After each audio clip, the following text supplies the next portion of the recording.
in 3 words. The best stories.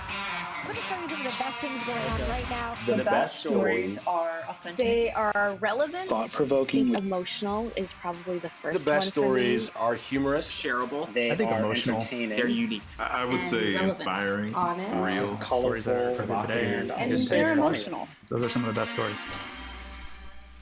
What's going on, everyone? This is Nate Peterson, CEO of Tagboard, and I'm here at Las Vegas at the NAB at the SiriusXM studio, and I have the distinct pleasure of being able to sit here with 2 of the great technology minds in our space.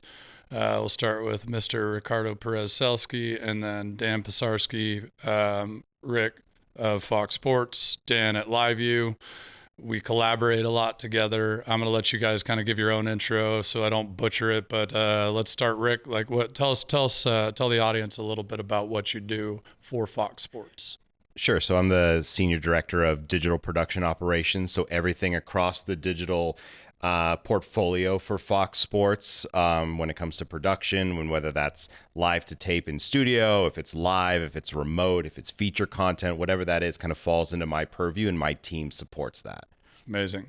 Small job, you know. Small job. Yeah. We don't have much going on a few things, these days. Just things. a few things in the works. Nothing big. Yeah. And Dan, you are CTO at a kind of notable company called LiveU. I would love to have you kind of just describe, a little bit more about what you guys do, what you do in the space, and yeah. Sure. So LiveU started in the transmission business.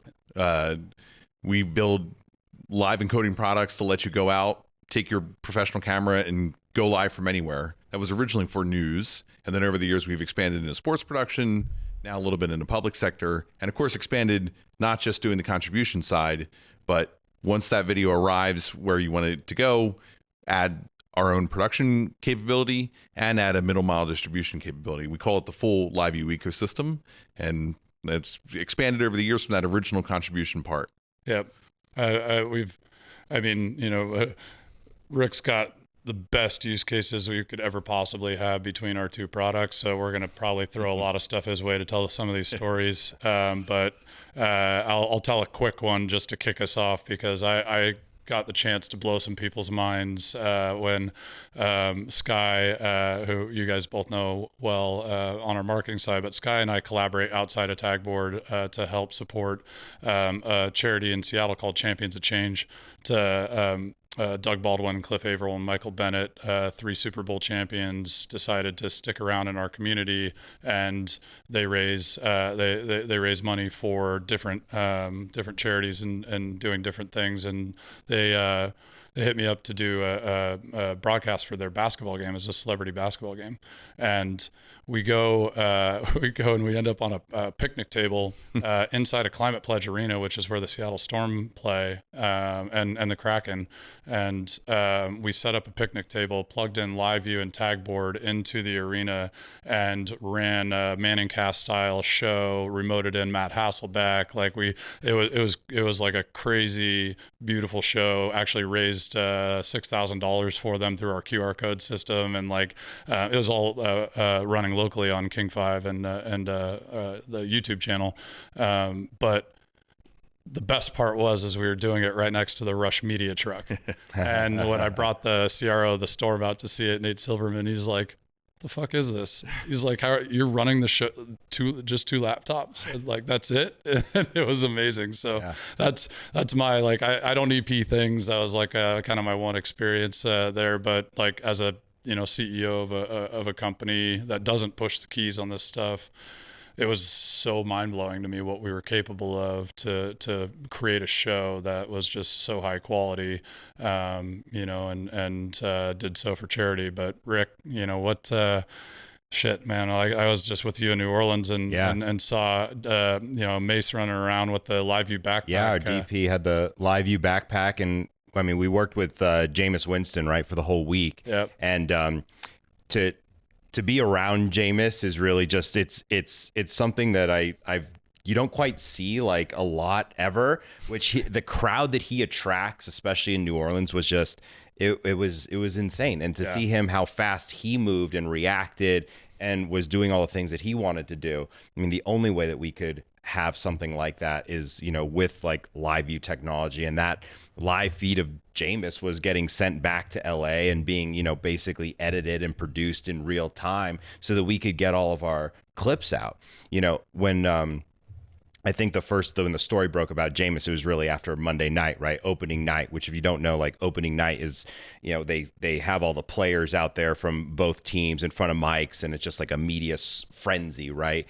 And what we realized to cut through, because we had access to all the cameras just because we're in the Fox Sports ecosphere, but we had a camera with a LiveU that was always on Jameis. And so the content that we were creating was now a 2-box where Jameis was in the above box, and then the other box was the reaction, right? Or the Saquon, like answering the question, and just created like a piece of content that like we normally wouldn't be able to get, really, because we'd be trying to pan and try to get, like 2 separate things, but between our capabilities with Fox and then the capability of LiveU, it just, it worked great. Yeah. And that's what spurred that crazy week for us, because I think it was covered on so many sports networks. It was like, the biggest star from opening night wasn't Patrick Mahomes or Jalen Hurts. It was Jameis Winston. Yeah. Nice.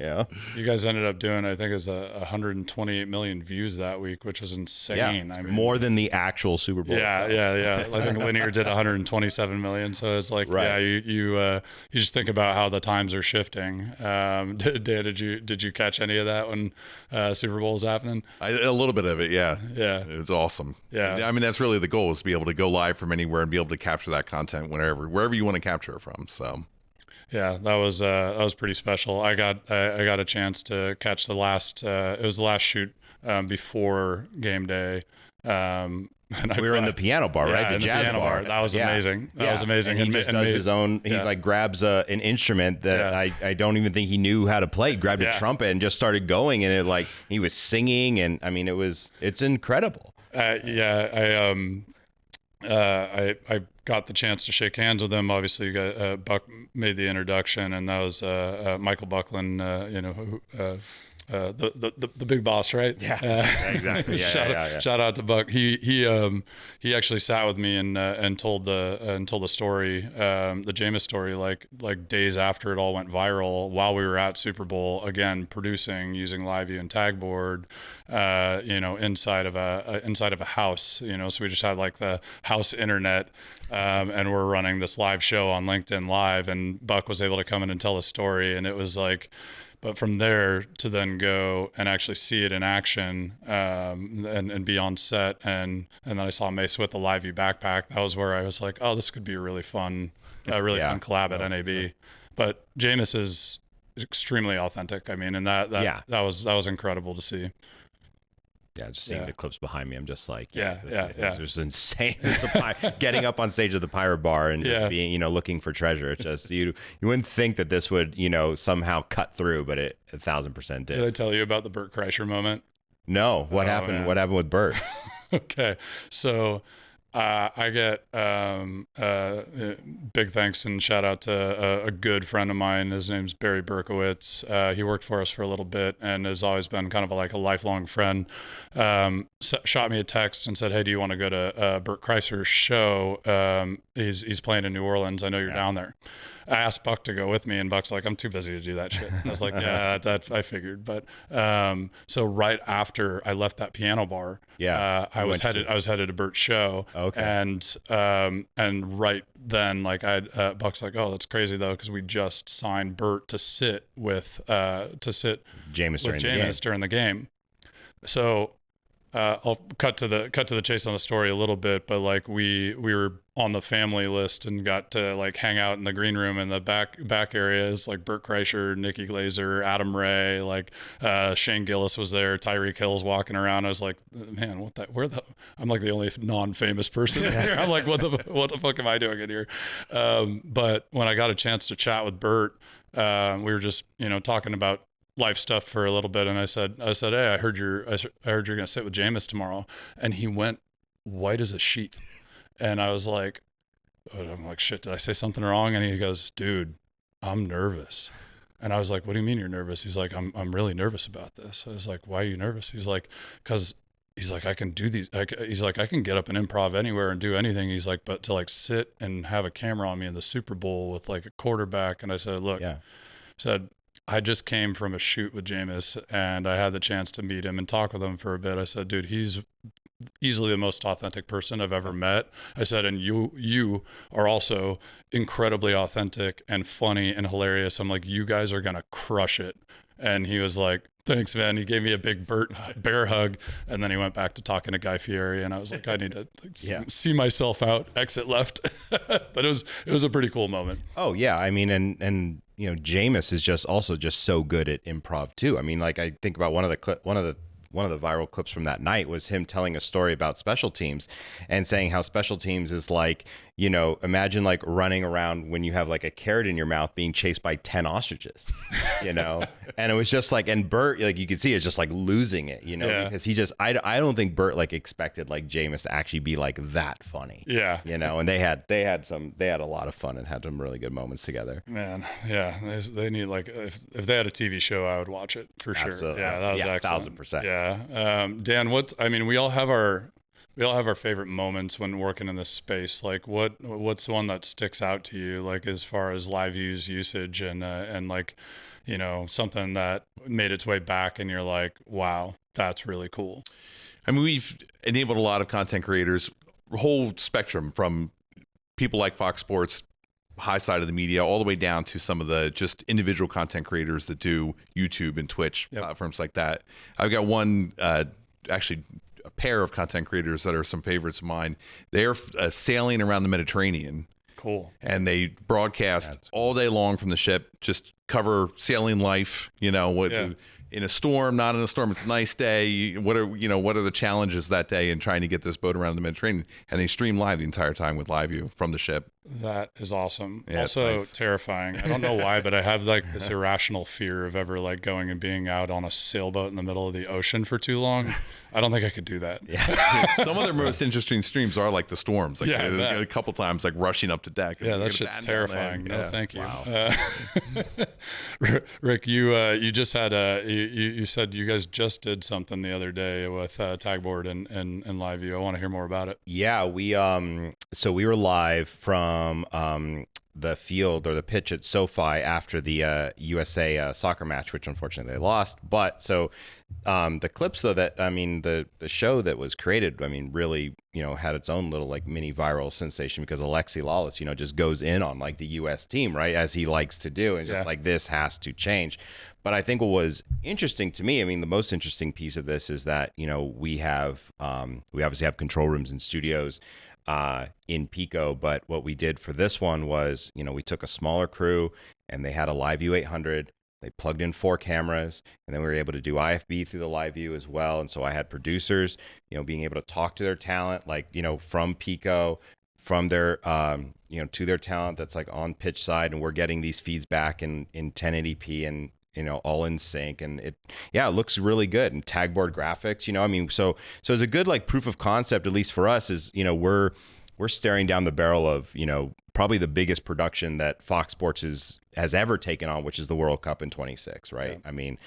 You take a tournament that was 64 games that's now going to be 104 games because of the additional countries that have now been added, and matches in cities across the United States and Canada and Mexico, and it's like, how are we going to cover this tournament? Yeah. And those are the things that I'm thinking about right now, even though the tournament's not till next summer, and I'm sure you guys are also thinking about this now, but how is that going to work? And obviously LiveU is going to play a big part as to how we get all those camera feeds and all that talent back in not just a timely manner, but in a live manner, because we're going to be live for most of that time. Yeah That's it's massive, and how cool to have it in the US. And we have some games in Seattle, so you're gonna have to make it up. Just make sure that's on your list. Yeah. Like, I know you got a lot of places you'll have to be, but you better come to my hometown.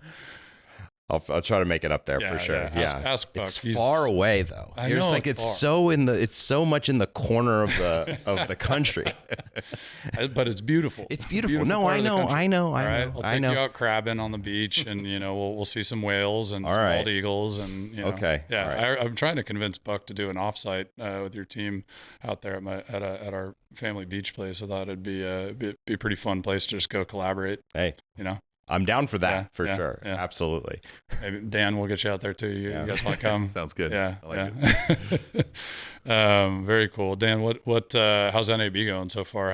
How you feeling about the presence and what's exciting? What you guys announced anything big? We did. So we announced the actual launch of LiveU IQ that we kind of gave a little teaser of at IBC last year. And this is the addition of eSIM technology to our bonded protocol. So LRT is our bonded protocol that takes all the different IP connections, uses them all at the same time when sending audio and video, make sure that redundancy is as high as it can be. But now we can reach into an individual connection if it's not working well, and not just decide we should send less data over you as a connection, but actually change the connection itself. Reach into the SIM, say no longer connect to carrier number 1, connect to carrier number 2, because we see that that's working better. I won't name any carrier names, so nobody feels like I'm accusing them of not working better. But switch the to show's carrier. watched by millions and millions of people, by the way. So the shit's going viral immediately. We can refer to them only by colors. Switch from orange to purple. Oh boy, yeah.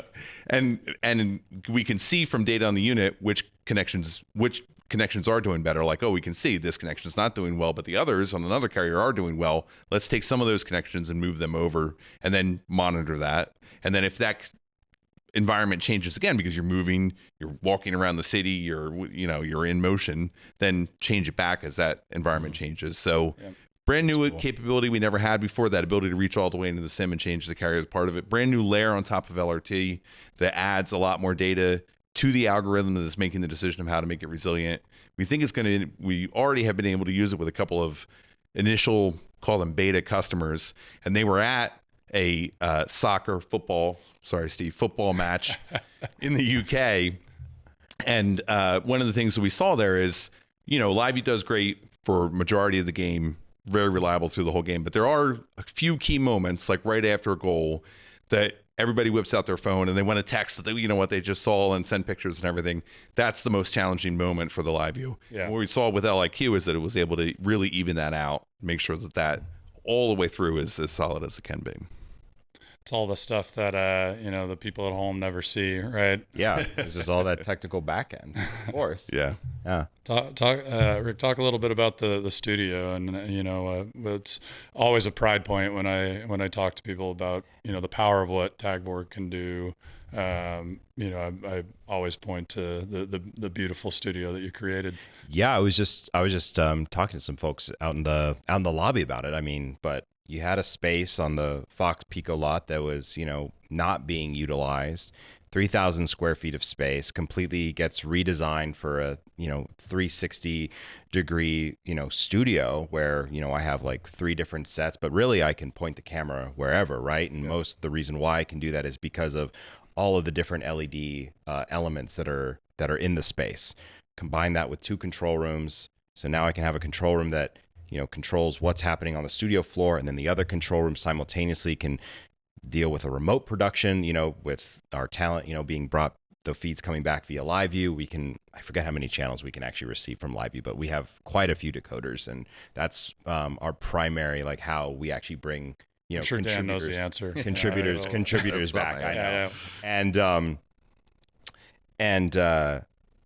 And we use Tagboard as our central, graphics hub, and that's not just for on-screen graphics, but that's for everything on the LED wall. So everything that you see behind the talent and in the space, in addition to on-screen, in front of the talent, in lower thirds or sidebars or what have you, it's all being generated on the fly with Tagboard Producer. Yeah, it's meaningful, and I appreciate your partnership over the years, and always pushing us, and giving us ideas too on what we could do that makes your life easier. There's it's like pinch yourself moments, Right. that this is what we work on, right? It's the Super Bowl and the World Cup, and have you seen the studio? No, You gotta go. You gotta go. Are you based in LA? I am not. I'm based in New Jersey, where In New Jersey, we gotta have you out to LA. So Yeah, that sounds nice. We can take you up on that. Yeah. You'd love it. It is truly a beautiful studio, and I got the chance to actually watch the show during the Euros and Copa finals. That was that was so much fun.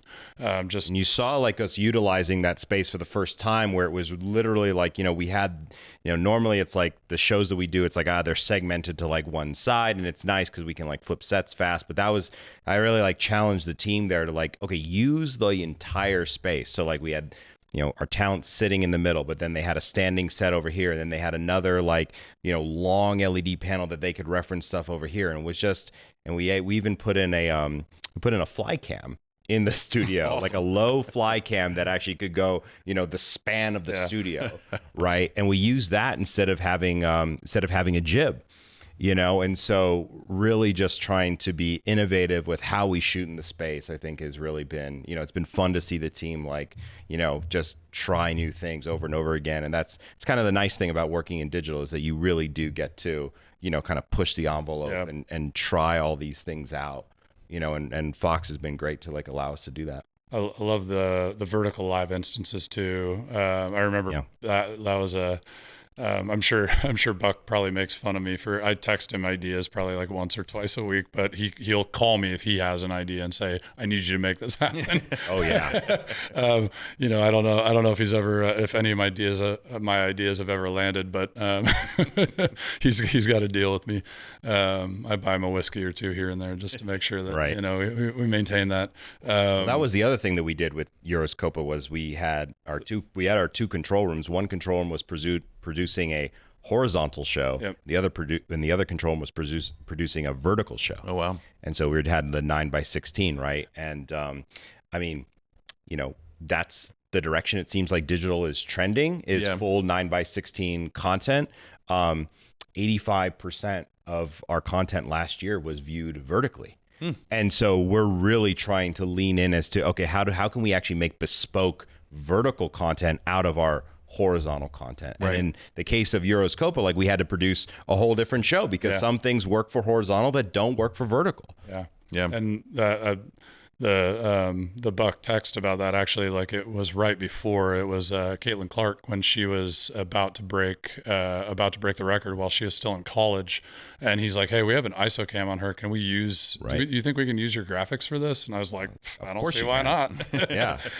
And you guys you killed it. That's going to be next though for you guys, is how to get a 9x16 video out. So we've got support for it right now in LiveU Studio. That was one of the nice features in Studio at the time we really launched that on the market, was full support for 9x16. Coming from a 16:9 raster, you're choosing where the 9x16 part is, and the ability to sort of stream both. So you can, out of Studio, stream one 16:9, crop it, stream the 9 7x16. But you're right, we've got to really extend that through the whole ecosystem to make sure there's support for it. You guys are honestly two of the most brilliant tech minds in the business. What are you excited about, and what do you think is gonna change the game here in the near future? I actually wanted to ask Dan this because it seemed like just walking the floor this morning, a lot of just like, it seemed like one of the buzzwords or one of the buzz like things was like 5G private network. Okay. And I'm like, all right, well, what does that mean like for LiveU, and how does that like change like your game actually? Yeah, it's a really powerful tool in the tool set, right? Because we had gone to some events, and this is going back years, and we knew the event was going to be challenging from a cellular perspective. And this is before we had something like LiveU IQ that's going to even boost that cellular part of it more.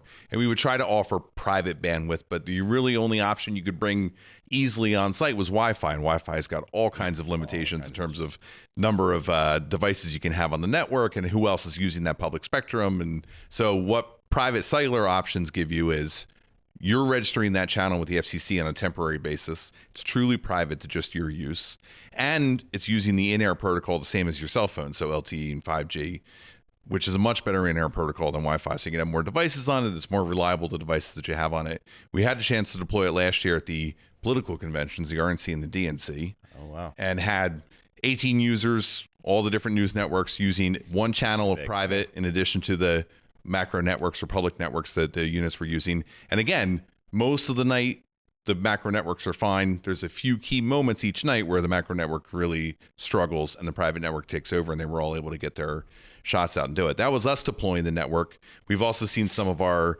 customers deploy their own networks. It's gotten so simple that really anybody can kind of adopt that technology, do what's called a pop-up network, and make it available. It requires a little bit of specialized training. You got to be able to register the channel with the FCC and things like that, but Sure. it's becoming very accessible. So Interesting. it's good technology. Like it. What do you think, Rick? I mean, I want a 5G private network. Yeah? I Yeah? want my own now. Yeah, for personal and business. You know, that does sound pretty nice. Yeah, right? Yeah. Can we get a discount? We got to make our own. Yeah. Make our own. Yeah. Rick, what are you excited about? I mean, have you anything at NAB in particular, or just even futuristic thoughts? Like, what are you excited about these days? Yeah, I still think AI obviously has and everyone. I mean, that's obviously the other buzzword, especially at this conference. But anything that allows for speed of content to hit social media or hit the airways is a tool. And so, AI highlights, vertical highlights, that are AI driven. All of that I think is really important. I'm meeting with a few key vendors to kind of see how they're using that in the space, because especially for, again, to go back to vertical video, thinking about how long it takes an editor now to really do that pan and scan, right? To make sure that the action is always framed up right for that vertical. Yep. And if you really want to make the highlight dynamic, where you're not just taking exactly the rip from TV, but you're actually, again, being part of the Fox Sports ecosphere, we have access to all the game cameras. And so our editors are cutting, their own highlight. But if they're having to now reframe everything, for vertical, well, it's too time consuming, and by the time you get the highlight out, the game's over, or no one cares about it anymore, because it's all about just speed to market. And if AI can help that, then that's really where I'm looking at it for. It's kind of a cool moment right before we sat down here to say hi to Aviv, WSC's founder CEO. Right. I've always been enamored with their technology and what they've been able to do. And so it was fun that he got to come in and say hi and give a quick. We're using his tool for the UFL right now. Very cool. Highlight creation. Yeah. Yeah. Very cool. So, well, guys. Do we talk for 30 minutes? I mean, did we hit it all? I don't know. We might have talked for 30 minutes. I think we might have covered it all. Sky pounding down the door, being get your ass out of the seats, dude. We have more of these to do. Yeah. Well, we can end it on a hilarious note. I owe Rick money because he kicked the shit out of me in golf yesterday, which was not hard to do. It was not your best round. No, it was my worst round in 3 years. Yeah. That'll make Marty happy, because I think he's pissed that I took you golfing. I lost all my money to you, and Mace was supposed to help me. He's the high handicap or the low handicap, and he didn't really dig you out of that hole enough. Yeah, and then Chris, hits the most miraculous fucking shot on the planet at the end to solidify taking all my money, because we were double or nothing, and I was trying to. Yeah, that was your choice though, to keep double or nothing. I know. So I know. That's the gambling, right? Yeah, I mean, you're down and you're just gonna try to get yourself out. Guys, I don't place money in Vegas. I never do. I don't gamble, but on the golf course. You did. But you did yesterday. I did. Yes, that was my Vegas gambling. So. There you go.